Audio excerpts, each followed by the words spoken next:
রবিবাসরীয় সকালে ক্রিকেট খেলে প্রচার শুরু করেন সৃজন ভট্টাচার্য। দক্ষিণ চব্বিশ পরগনা জেলার লোকসভা নির্বাচনের আর কয়েকদিন সময় আছে।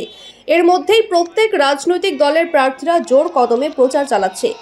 রবিবাসরীয় সকালে যাদবপুর লোকসভা কেন্দ্রের সিপিআইএম প্রার্থী সৃজন ভট্টাচার্য ক্রিকেটের ব্যাট করতে নেমে পড়ে মল্লিকপুর এলাকায়। যাদবপুর লোকসভার বাম প্রার্থী সৃজন ভট্টাচার্য রবিবার বারুইপুর পশ্চিম বিধানসভার বারুইপুর সিপিআইএম জেলা পার্টি অফিস থেকে টোটো ও বাইক করে র্যালি করে ভোট প্রচার শুরু করেন।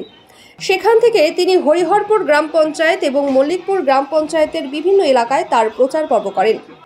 সৃজন ভট্টাচার্য রবিবার সকালে দক্ষিণ চব্বিশ পরগনার সিপিআইএমের জেলা কার্যালয়ে বারুইপুর থেকে ভোট প্রচার শুরু করে হরিহর গ্রাম পঞ্চায়েতের বিভিন্ন এলাকা ঘুরে মল্লিকপুর স্টেশন দিয়ে মল্লিকপুর গ্রাম পঞ্চায়েতের গনিমা এলাকা থেকে সুভাষগ্রাম পাঁচপোতা পর্যন্ত এই প্রচার করেন। মল্লিকপুর গ্রাম পঞ্চায়েতের গনিমা এলাকায় একটি মাঠে ছেলেরা ক্রিকেট খেলছিল। সেখানে গিয়ে সৃজন হাতে ব্যাট নিয়ে বল মারে। সৃজন ভট্টাচার্যের এই বাইক ও টোটো র্যালিতে ছিলেন বেশ কিছু বাইক ও বেশ কিছু টোটো এবং সিপিআইএমের কর্মীরা।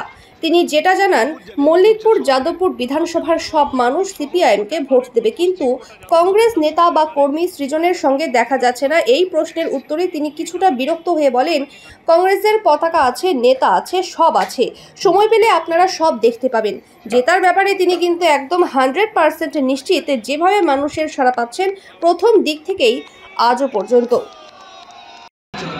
কি বুঝছেন, এই তো ঘুরছে সকাল থেকে আজকে মল্লিকপুর সহ গোটা বারুইপুর পশ্চিম, গোটা যাদবপুর বিধানসভা এবারে লাল ঝান্ডার পক্ষে যাবে। মানুষের চোখ মুখ বলছে যে এই চুরি, ডাকাতি, তোলাবাজি, দাঙ্গাবাজি সেটিং তৃণমূল বিজেপি মানুষ পছন্দ করছে না। রুটি কাপড়া মাকান কা মুদ্দা, মানুষ তার পক্ষে। কিন্তু কংগ্রেসের সঙ্গে অ্যালায়েন্স আছে, একটাও কংগ্রেসের কর্মী আপনার সঙ্গে দেখছি না, কি বলবেন? পতাকা দেখছেন, কংগ্রেসের নেতারা আসবেন, কোনো চিন্তা নেই, আপনিও আসবেন, কংগ্রেসের কর্মীরাও আছেন, পতাকাও আছে, সব আছে। আমরা বাম কংগ্রেস মিলে তৃণমূল বিজেপিকে হারাবো।